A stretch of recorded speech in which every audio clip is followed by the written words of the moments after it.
रात के 12:37 बज रहे थे। दिल्ली जयपुर हाईवे के किनारे एक पुरानी टूटी बस खड़ी थी।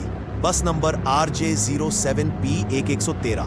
लोग कहते थे वो बस पिछले 18 साल से वही खड़ी है, लेकिन उसका इंजन अब भी आधी रात को खुद ब खुद चालू हो जाता है। उस रास्ते से गुजरने वाले ड्राइवर अक्सर बताते थे कि जब वो मोड़ पर आते हैं तो उन्हें कुछ सेकंड के लिए सड़क पर हेडलाइट्स दिखाई देती है, जैसे कोई बस उनके सामने चल रही हो। लेकिन जब पास पहुंचो तो वहां कुछ नहीं होता। उस रात अरुण, जो पेशे से ट्रक ड्राइवर था, वही रास्ता ले रहा था। वो अकेला था। रात में सिर्फ उसकी पुरानी ट्रांजिस्टर रेडियो बज रही थी। अचानक रेडियो में खड़खड़ाहट हुई और आवाज आई, अगला स्टॉप रामगढ़ घाटी, सब सवार हो जाए। अरुण ने झटके से रेडियो बंद कर दिया। ये कैसा मजाक है यार, उसने बड़बड़ाया। लेकिन जब उसने आगे देखा तो उसकी सांस रुक गई। सड़क के किनारे एक नीली बस खड़ी थी जिसकी हेडलाइट्स झपक रही थी, उसी नंबर की, RJ07P1113। बस के दरवाजे खुले थे और अंदर से एक धीमी आवाज आई, बैठ जाइए, सीटें खाली है, देर मत कीजिए। अरुण का गला सूख गया। उसने ट्रक रोका और ध्यान से देखा। बस के अंदर लोग बैठे थे, सब सफेद कपड़ों में। कोई हिल नहीं रहा था, जैसे सब पत्थर के बने हों। अचानक बस के शीशे पर किसी ने जोर से थपकी मारी, थक थक थक। अरुण पीछे मुड़ा, कोई नहीं। वो बस के पास गया और दरवाजे के पास खड़े एक व्यक्ति से पूछा, भाई ये बस यहाँ कैसे आई? वो आदमी धीरे से मुस्कुराया, हम सब उसी बस के यात्री हैं। बस छूट गई थी, अब हर रात चलती है अधूरी सवारी लेने। अरुण ने पीछे कदम बढ़ाया, लेकिन तभी बस का इंजन अपने आप गरज उठा। धड़ाम, हेडलाइट्स जल उठी और बस के सारे यात्री एक साथ उसको देखने लगे। उनकी आंखों से खून बह रहा था और सबकी गर्दनें एक साथ हिल रही थी। अरुण चिल्लाया और भागा, मगर रास्ता अंधेरे में गायब हो चुका था। उसके पीछे से बस की आवाज आई, तू भी सवार हो जा, रास्ता यहीं से जाता है। और उस रात से किसी ने अरुण को नहीं देखा। सिर्फ उसका ट्रक मिला, उसी बस के पीछे खड़ा। ट्रक की सीट पर ताजा खून था और रेडियो से अब भी वही आवाज आ रही थी, अगला स्टॉप रामगढ़ घाटी, सब सवार हो जाए। सुबह के 4:10 बजे थे। रामगढ़ हाईवे पर पुलिस की जीप खड़ी थी। सब इंस्पेक्टर राजवीर चौहान एक थर्मस से चाय डालते हुए बोले, फिर वही कहानी, हर साल अक्टूबर में कोई ना कोई गायब, और हमेशा उसी बस के पास ट्रक या बाइक मिलती है। कांस्टेबल बोला, साहब गांव वाले कहते हैं उस बस में कोई आत्माएं फंसी हुई है। राजवीर ने ताना मारा, आत्माएं नहीं होती, लेकिन इंसान बहुत खतरनाक होते हैं। उन्होंने बस के पास कदम बढ़ाए। काई जमी हुई थी, शीशे टूटे थे और अंदर सड़े फूलों की बदबू। राजवीर ने अपनी टॉर्च जलाई। हर सीट पर मिट्टी की परत थी, मगर एक सीट चमक रही थी, जैसे किसी ने अभी अभी वहां बैठा हो। वो आगे बढ़े और उसी पल बस की घंटी अपने आप बजी। टिंग, टॉर्च बंद हो गई। जीप की हेडलाइट अपने आप झपकी और बस के पीछे की तरफ किसी ने दरवाजा बंद किया। धड़ाम। राजवीर ने चिल्लाया, कौन है वहां? सन्नाटा, सिर्फ एक धीमी सी फुसफुसाहट, टिकट दिखाइए। राजवीर ने महसूस किया कि हवा ठंडी पड़ गई है। उसके कंधे के पीछे किसी ने उंगली रखी। वो पलटा, पर वहां कोई नहीं था। बस के पीछे की खिड़की से किसी का चेहरा झांक रहा था, अरुण का चेहरा, लेकिन उसकी आंखें काली थी, जैसे भीतर कुछ जल रहा हो। राजवीर के साथी भाग चुके थे। वो अकेला था। वो बाहर निकलने ही वाला था कि बस के ड्राइवर की सीट पर किसी ने गियर बदला। बस चालू हो गई। राजवीर चिल्लाया, कौन है? ड्राइवर ने धीरे से पीछे देखा। उसका चेहरा राख से सना था और आंखें जलते कोयले जैसी। सब सवार हो जाए, सीटें भरनी है। राजवीर ने जीप की तरफ दौड़ लगाई, मगर बस ने हॉर्न मारा। पा पा पा, उसकी गूंज पूरे हाईवे पर फैल गई। सुबह जब सूरज उगा, बस गायब थी, मगर सड़क पर जीप खड़ी थी और उसके पास राजवीर की टोपी पड़ी थी, सफेद धूल में डूबी हुई। गांव वालों ने बताया, उस रात बस को घाटी की तरफ जाते देखा गया, लेकिन वहां सड़क खत्म होती है, बस नहीं। अब जब भी कोई नया ड्राइवर उस रास्ते से गुजरता है, वो बस की हेडलाइट्स दूर से दिखती है और बस की खिड़कियों में बैठे यात्री हिलते हैं, जैसे किसी को जगह देने की कोशिश कर रहे हो। रामगढ़ घाटी अब सुनसान इलाका बन चुकी थी। कभी यहां बसें रुकती थी, ढाबे खुलते थे और सिर्फ हवा चलती है, और कभी कभी रात में ब्रेक लगने की चीख सुनाई देती है। वो शाम कॉलेज से लौटती 3 दोस्त लड़कियां, रिया, तन्वी और सुहानी, उसी हाईवे पर अटकी हुई थी। उनकी गाड़ी का टायर फट चुका था और नेटवर्क गायब। दूर तक बस अंधेरा। रिया ने कहा, चलो पैदल आगे चलते हैं, शायद कोई ट्रक या होटल मिल जाए। सुहानी घबराई। सुना है इस रोड पर वो बस फिर से दिखती है। तन्वी हंसी। अरे वो सब अफवाहें हैं। पर उनकी हंसी कुछ देर में खो गई, क्योंकि सामने अंधेरे में 2 पीली हेडलाइट्स जल उठी। धीरे धीरे पास आती हुई वो बस थी। वही नंबर RJ 7P1113। बस रुकी। दरवाजा अपने आप खुला। छुछरू एक बूढ़ा कंडक्टर दिखा। चेहरा मुरझाया हुआ, गले में सीटी लटक रही थी। रामगढ़ घाटी तक चढ़ जाओ बेटा, रास्ता लंबा है। रिया ने झिझक कर पूछा, आपकी बस इस टाइम कैसे चल रही है?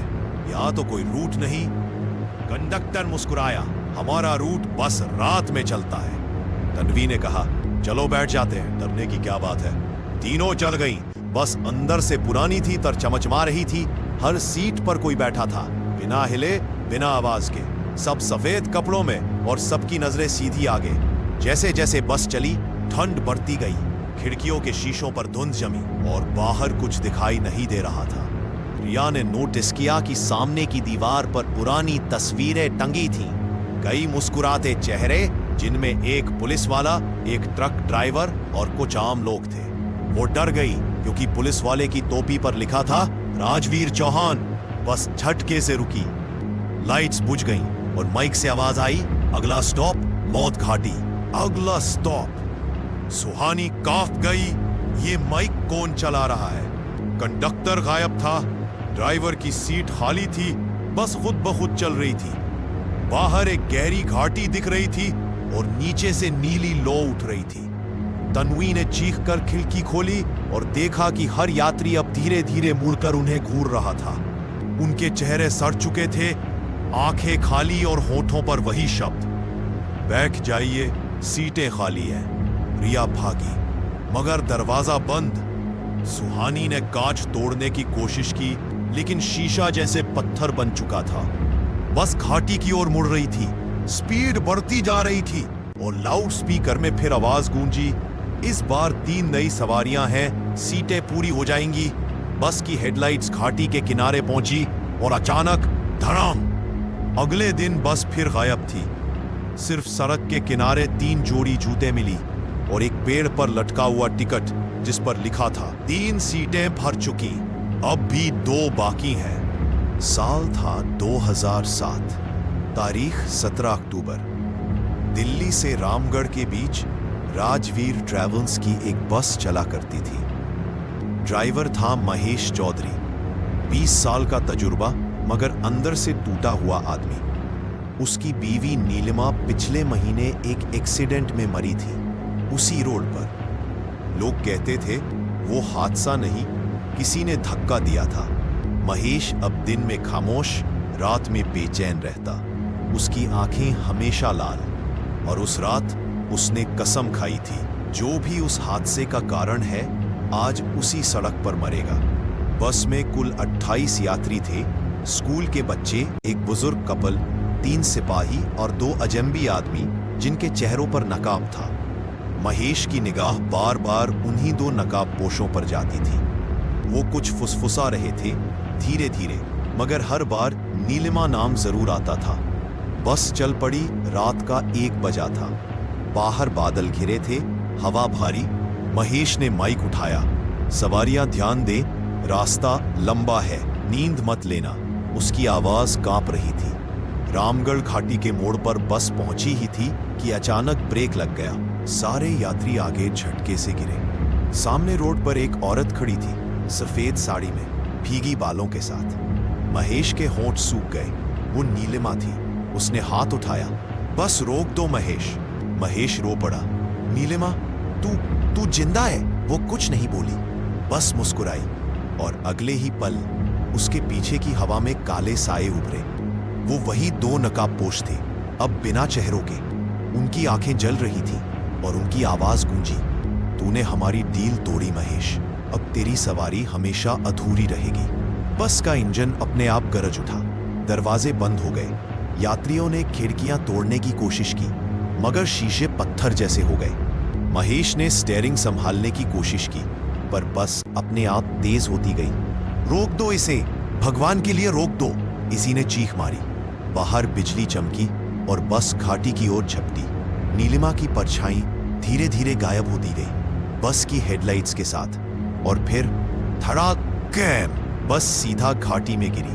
आग, धुआं और चिल्लाहटें। उस रात आसमान तक लाल हो गया था। अगली सुबह जब लोग पहुंचे तो घाटी में कुछ भी नहीं था, न बस न लाशें, सिर्फ सड़क पर जले हुए टायरों के निशान और एक पिघला हुआ टिकट। टिकट पर लिखा था, सवारी अधूरी रह गई। उस दिन से हर साल 17 अक्टूबर की रात वही बस उसी नंबर प्लेट के साथ सड़क पर दिखती है। ड्राइवर की सीट पर अब भी महेश बैठा होता है और कंडक्टर सीटी बजाकर कहता है, रामगढ़ घाटी तक चढ़ जाओ बेटा, सीटें खाली है। साल 2007 अक्टूबर की सर्द और थकी रात थी। दिल्ली से जयपुर जा रही बस नंबर RJ7P 1113 अपनी आखिरी ट्रिप पर थी। ड्राइवर महेश चौधरी का चेहरा बुझा हुआ था, जैसे कोई भीतर से टूट चुका हो। रात 10:45 पर जब उसने इंजन स्टार्ट किया तब डीजल की गंध में ही कुछ अशुभ था।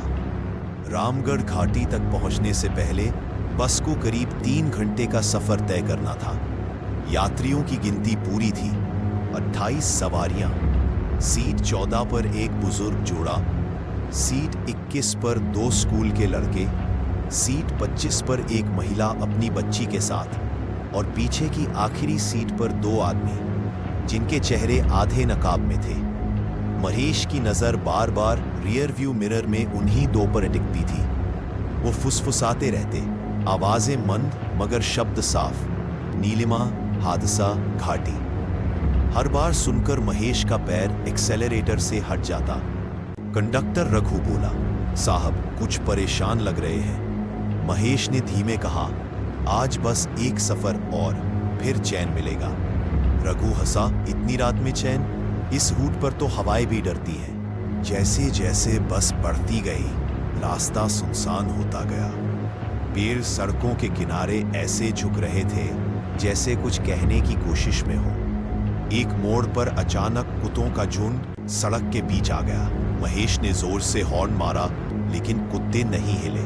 सिर्फ सब एक साथ बस की हेडलाइट की ओर देखने लगे, आंखों में नीली चमक। महेश ने इंजन बंद कर दिया। चारों ओर सन्नाटा, सिर्फ हवा का एक झोंका जिसमें किसी के रोने की आवाज घुली थी। रघु बोला, सुन रहे हैं आप? कोई औरत रो रही है। महेश का चेहरा पीला पड़ गया। वो आवाज पहचानता था, नीलिमा की थी। उसकी बीवी नीलिमा, जो 1 महीने पहले इसी घाटी में बस एक्सीडेंट में मरी थी। लोगों ने कहा था महेश की लापरवाही, लेकिन वो जानता था वो एक्सीडेंट नहीं था। वो 2 नकाबपोश आदमी उसी रात बस में थे। उन्हीं की वजह से नीलिमा मरी थी, और आज वो दोनों फिर बस में बैठे थे। महेश ने माइक उठाया, सवारियां ध्यान दे, ये रास्ता लंबा है, नींद मत लेना। उसकी आवाज में एक अजीब कंपन था। बस के भीतर हल्की ठंडक फैल गई। सीट 25 वाली महिला ने अपनी बच्ची को सीने से चिपकाया। बच्ची बोली, माँ, वो आंटी खिड़की से झांक रही हैं। महिला ने देखा, बाहर कुछ नहीं था, लेकिन शीशे पर किसी का हाथ का निशान बन चुका था, पानी में भीगा हुआ। आधी रात को जब बस रामगढ़ घाटी के पहले मोड़ पर पहुंची, अचानक बस का रेडियो अपने आप ऑन हो गया। सिग्नल नहीं था, फिर भी आवाज आई, अगला स्टॉप ... मौत घाटी। रघु ने रेडियो बंद किया, पर आवाज चलती रही। फिर रिवाइवर साइड की खिड़की पर किसी ने जोर से थपकी मारी। थक थक थक। बाहर झांका, एक औरत खड़ी थी, सफेद साड़ी में, बाल गीले, आंखें लाल। वो नीलिमा थी। बस रोक दो महेश, अब बहुत हो गया, उसने कहा। उसकी आवाज में शून्य की गूंज थी। महेश ने ब्रेक मारा। सारे यात्री आगे गिरे। कंडक्टर चीखा, साहब, सामने औरत है। महेश की आंखें भर आईं। वो मेरी नीलिमा है। वो बस से उतरने ही वाला था कि पीछे बैठे नकाबपोश खड़े हो गए। उनमें से एक ने कहा, सौदा याद है? तूने हमारी बस, हमारा माल सब छुड़ा दिया था, अब सजा तुझे मिलेगी। महेश चिल्लाया, मैंने कुछ नहीं किया, मैंने तो बस अपनी औरत को बचाने की कोशिश की थी। वो दोनों हंसे और तभी हवा का एक भयानक झोंका चला। नीलिमा की परछाई धीरे धीरे बस के भीतर खींच गई। उसके बालों से पानी टपक रहा था और बस का इंजन अपने आप स्टार्ट हो गया। ड्राइवर की सीट पर अब कोई नहीं था, बस खुद चल रही थी। रघु चीखा, कौन चला रहा है? महेश धीरे धीरे वापस चढ़ा और बोला, अब रोकना मत, अब ये सफर अधूरा नहीं रहेगा। उसकी आंखें काली पड़ चुकी थी। बस के अंदर सब यात्री घबराने लगे। बच्ची रो रही थी, बुजुर्ग दंपति प्रार्थना कर रहे थे, लेकिन बस स्पीड पकड़ चुकी थी। घाटी अब कुछ ही मीटर दूर थी। महेश ने मुस्कुराया, आखिरी ट्रिप है नीलिमा, आ रही है तेरे पास। रघु ने चीखा, साहब पागल हो गए हैं, बस घाटी में जा रही है। महेश ने जोर से हॉर्न बजाया, पास साफ। वो आवाज जैसे आसमान तक चली गई। नीलिमा की आत्मा सामने प्रकट हुई, सड़क पर।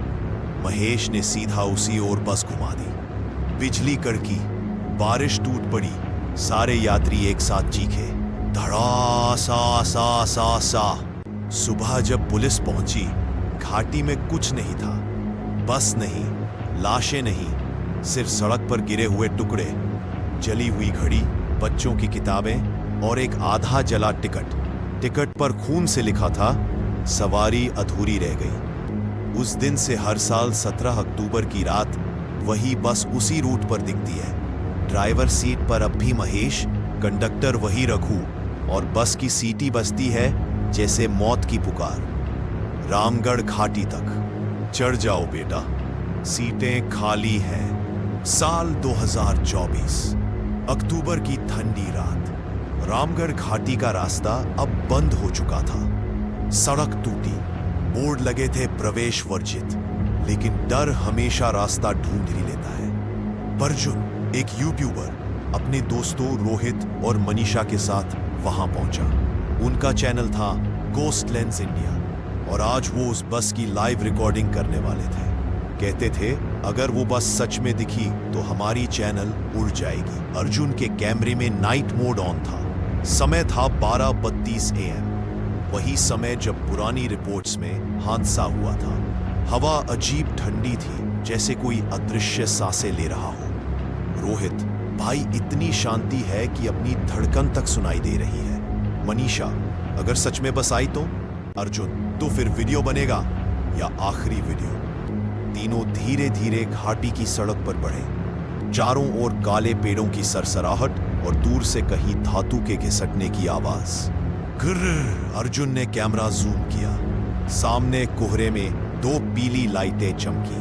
धीरे धीरे वो हेडलाइट्स पास आईं। ओए, RJ 77B 1113। रोहित की आवाज कांप गई। हाँ, वही बस थी, नीली, टूटी मगर चलती हुई। इंजन की गरज हवा में गूंज रही थी और खिड़कियों में छायाएं हिल रही थी। बस उनके ठीक सामने आकर रुकी। दरवाजा अपने आप खुला।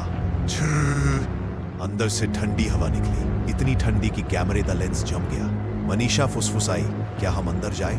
अर्जुन बोला, 2 मिनट के लिए बस फुटेज लेनी है। वो तीनों बस में चढ़ गए। जब अंदर का दृश्य किसी पुराने मंदिर जैसा था। हर सीट पर धूल, पर सब पर उंगलियों के निशान जैसे किसी ने हाल ही में छुआ हो। सीट नंबर 14 पर जला हुआ अखबार पड़ा था। उस पर लिखा था, राजवीर चौहान गुमशुदा। सीट 21 पर टूटी बच्चों की स्लेट और सीट 25 पर गुड़िया, आधी पिघली हुई। अर्जुन कैमरा घुमा रहा था जब उसने फ्रेम के कोने में किसी को देखा। ड्राइवर सीट पर कोई बैठा था, सफेद कमीज, जले हुए बाल और चेहरा राख से ढका, हाथ धीरे से गियर पर। महेश चौधरी। अर्जुन के मुंह से नाम अपने आप निकला। उसी पल बस का दरवाजा धड़ाम से बंद हो गया। लाइट्स जल उठी। माइक से वही जानी पहचानी आवाज गूंजी, अगला स्टॉप मौत घाटी। रोहित चीखा, दरवाजा खोलो। पर बस चल पड़ी। खिड़कियों के बाहर सिर्फ अंधेरा था और बस के अंदर हर सीट पर लोग प्रकट होने लगे। बच्चे, बुजुर्ग और वो सब जो पिछले सालों में गुम हुए थे। सब एक साथ बोले, सीटें पूरी हो चुकी, अब तुम 3 बचे हो। मनीषा बेहोश हो गई। अर्जुन कैमरा कसकर पकड़े रहा। रिकॉर्डिंग चल रही थी। रोहित ने पीछे देखा। यात्रियों की आंखों से खून बह रहा था। हर चेहरा सड़ा हुआ मगर मुस्कुरा रहा था। बस की स्पीड बढ़ती जा रही थी। घाटी का मोड़ नजदीक आ रहा था। माइक में अब एक और आवाज आई, महेश अब अधूरी सवारी पूरी कर दे। ड्राइवर ने आईने में देखा, वो मुस्कुराया और धीरे से बोला, अब कोई नहीं बचेगा। बस ने स्पीड और बढ़ाई, 100, 185, 140, 160। अर्जुन चिल्लाया। वो कैमरा गिराकर खिड़की तोड़ने लगा, पर शीशा हिला नहीं, सिर्फ उसकी परछाई दिखी और उसके पीछे खड़ा वही ड्राइवर। बैठ जा बेटा, सीटें खाली नहीं रहती। बस घाटी के किनारे पहुंची और आखिरी बार हॉर्न बजा। पाए भूत सा। अंदर आके हाथ में मगा दिया। सुबह जब सूरज निकला, पुलिस को घाटी के पास एक टूटा कैमरा मिला। मेमोरी कार्ड अभी भी सुरक्षित था। उसमें सिर्फ एक फाइल थी, lasttrip.mp4। वीडियो चलाया गया। पहले कुछ सेकंड्स में कोहरा और बस दिखी, फिर अचानक स्क्रीन पर शब्द उभरे। 3 सीटें और भर गई, लेकिन बस अभी भी चलती है और पृष्ठभूमि में वही आवाज, रामगढ़ घाटी तक चढ़ जाओ बेटा, सीटें खाली है।